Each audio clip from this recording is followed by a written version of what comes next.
কাউকে জীবন থেকে সরিয়ে দেওয়ার প্রথম লক্ষণ কথা না বলা, জীবন থেকে সরিয়ে দেওয়ার দ্বিতীয় লক্ষণ ব্যস্ত আছি, পরে কথা বলছি। এরপরেও অজুহাতের শেষ থাকে না। আমি তোমাকে পছন্দ করি আর আমি তোমাকে ভালোবাসি। কথা দুটোর মধ্যে পার্থক্য কি জানেন তো? উত্তরে বুদ্ধদেব বলেছিলেন, যখন তুমি একটা ফুল পছন্দ করবে তুমি তাকে তুলে নেবে, আর যখন তুমি একটা ফুলকে ভালোবাসবে তখন তুমি প্রতিদিন এটাকে জল দেবে।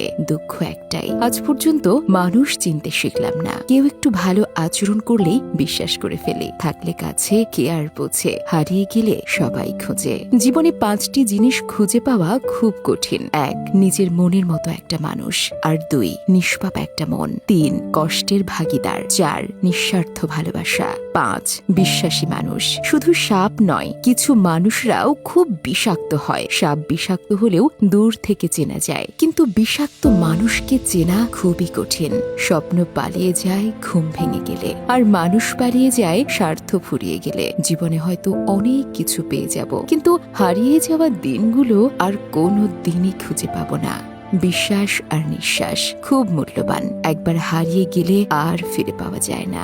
একজন মা পারেন 5 জন সন্তানকে একসাথে মানুষ করতে, কিন্তু 5 জন মিলেও পারে না একজন মায়ের খেয়াল রাখতে। হাজারো কষ্ট নিজের মধ্যে রেখে শুধু তোমার কথা ভাবে একমাত্র মা।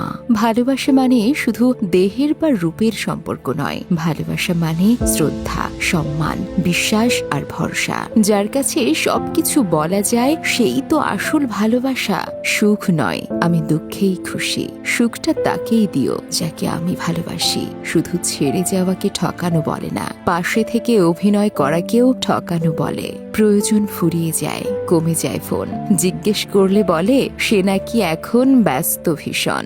যখন বিশ্বাস ভেঙে যায় তখন সরি বলার কোনো মানেই থাকে না। অকারণে কেউ কোনোদিন বদলে যায় না। সময় আর পরিস্থিতি মানুষকে বদলাতে বাধ্য করে। কাউকে অন্ধের মতো বিশ্বাস করলে সে তোমাকে অন্ধ ভেবে ঠকিয়ে চলে যাবে, এটাই বাস্তব। জীবন থেকে কেউ চলে গেলে আমরা ওই মানুষটার জন্য যতটা কষ্ট পাই তার থেকেও বেশি কষ্ট পাই ওই মানুষটার সাথে মিশে থাকা পুরনো স্মৃতি কিংবা অভ্যেসগুলোর জন্য।